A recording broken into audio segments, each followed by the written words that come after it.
엔도게인이라는 게 있거든요. 어린 돼지 치아 뿌리에 단백질 추출물이거든요. 직접적으로 영양 공급도 해주고 치조골 그거를 다시 원래대로 좀 올려주는 역할. 옛날에 막 수술하고 뭐 난리를 쳐서 올리던 그런 방법 해도 잘 될까 말까 했는데 이 엔도게인이 나오면서 회복을 잘 시켜줘요.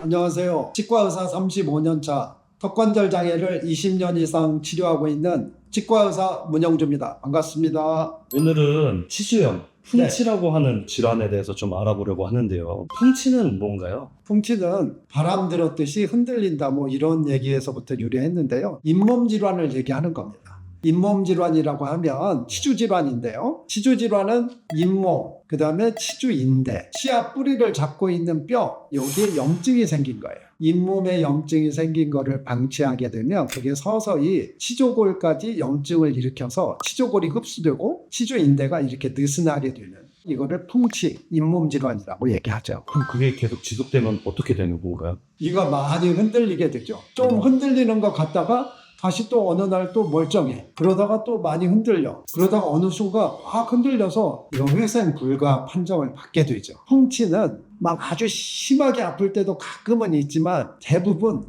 만성질환이라서 이렇게 아프다가 또 다시 낫고 이러면서 소리 없이 그 치조골 그게 내려가면 다시 올라오지 않아요. 그래서 소리 없는 침입자가 풍치예요.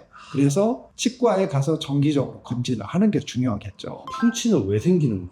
내 몸의 면역력하고 그 다음에 공격하는 건 세균이거든요. 그래서 세균하고 내 면역력의 그 시소 게임이다. 우리가 보면 내 면역력이 떨어졌을 때도 구강 내에 세균의 그 침입을 못 이기면 염증이 생기고 내 면역력은 안 떨어지진 않았는데 이를 잘 안 닦거나 여러 가지 원인에 의해서 세균이 많이 증식해서 공격력이 높아졌으면 시소 게임에서 내가 밀리잖아요. 그러면 염증이 생겨요. 그래서 그 염증을 많이 계속 지속이 되게 되면 잇몸 질환이 유발되는 거죠. 그럼 아까 풍치에 걸리면 이게 치아가 흔들린다고 하셨잖아요. 그럼 무조건 발치를 해야 되는 건가요? 전에는 그랬죠. 전에는 아까 그 치조골이 한번 내려가면 올라오게 하는 치료가 없다고 그랬잖아요. 네. 왜냐하면 치조골이라는 게 그 뿌리가 단단하게 뼛속에 박혀 있어야 이게 힘을 받잖아요. 근데 그 치조골이 내려가면 다시 올라오지 않았었어요. 내려가면 내려간 상태에서 특별한 경우 빼고는 이제 수술을 하거나 잇몸 치료를 해서 거기서 더 빨리 나빠지지 않게 하는 치료였어요. 그런데 요새는 약물이 많이 개발돼가지고 염증을 이렇게 완화시키고 치조골도 또 재생시키고 이런 약물들이 생겼어요. PDRN 많이 들어보셨잖아요. 네. 피부과에서 많이 쓰는. 예. 그래서 연어나 송어, 정수에서 추출한 DNA인데요. 네. 상처나 이런 게 낫게 하려면 콜라겐이나 일레스틴 파이버라고 하거든요. 그물망처럼 이게 형성이 돼야 촉진이 잘 되거든요.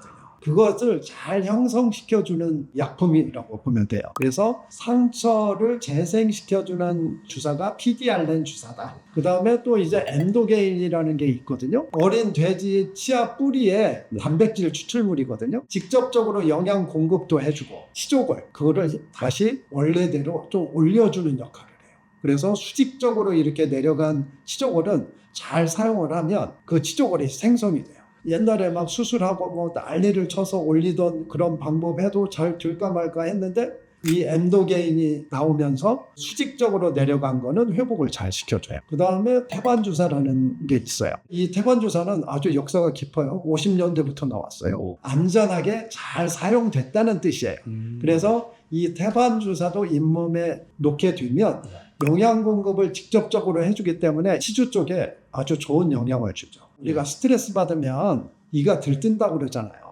이제 우리가 참 어려운 일을 당하거나 스트레스 많이 받으면 제일 먼저 오는 게 이가 들떴어 그러잖아요. 그런데 그게 면역력이 약해지고 그래서 그러니까 요새는 면역 활성화 주사도 많이 나왔어요. NK세포, 그 다음에 T세포 이거를 활성화시키는 이런 주사들이 많이 나와 있어요. 그것을 활성화시켜주면 우리가 암도 예방이 되고 쉽게 얘기하면 경찰이라고 보면 되죠. 그래서 그 주사를 놓게 되면 아주 좋아요. 그래서 태반주사, 면역 활성화시키는 그런 주사, 엔도게인, 그 다음에 PDRN 이 네 가지를 적절히 환자의 상태에 따라서 조합을 해서 뭐 2가지 놓던지 3가지 놓던지 아니면 4가지를 조합하든지 그래서 이렇게 하게 되면 아주 효과가 좋습니다. 그러면 이 풍치를 예, 치료하는 것도 좋지만 예방할 수는 없나요? 예방할 수 있죠. 제일 좋은 예방은 이 닦기예요. 아까 얘기한 대로 면역력하고 그다음에 세균과의 전쟁이라고 하잖아요. 그래서 이를 잘 닦아야 되고. 근데 이를 잘 닦는다는 게 대개는 보면 본인이 3분이나 5분 하루에 3번 닦으면 잘 닦는다고 생각해요. 그러니까 시험하고 똑같아요. 채점을 해봐야 되는데 채점을 안 하면 본인은 다 잘 봤다고 생각하는 거예요. 그래서 치과에 가서 정말 잘 닦였는지 그거를 테스트를 받아보셔야 되고요. 정기적으로 가서 검진을 해야 돼요. 왜냐하면 아까 치조골은 소리 없이 이렇게 내려간다고 그랬잖아요. 그래서 정기적으로 치과 가셔서 검진을 받으시고 또 엑스레이 같은 것도 찍어 보시고 그렇게 관리를 잘 하시는 게 첫 번째. 두 번째로는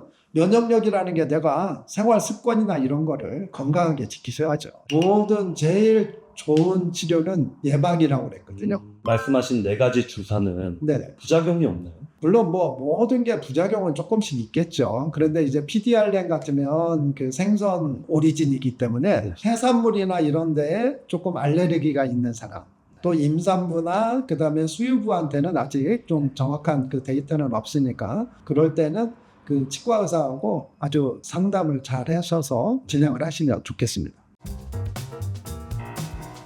오늘은 풍치에 대해서 얘기해 봤습니다. 잇몸뼈가 녹아내린다는 것은 위험한 일이지만 요새는 치료약이 많이 개발되어서 그 잇몸뼈를 다시 재생시키고 다시 치아를 살릴 수 있습니다. 그래서 늦추지 마시고 정기적으로 치과 검진을 받으셔서 좋은 치료를 받으셔서 자기 치아를 가지고 건강한 삶을 누리시기 바랍니다. 감사합니다.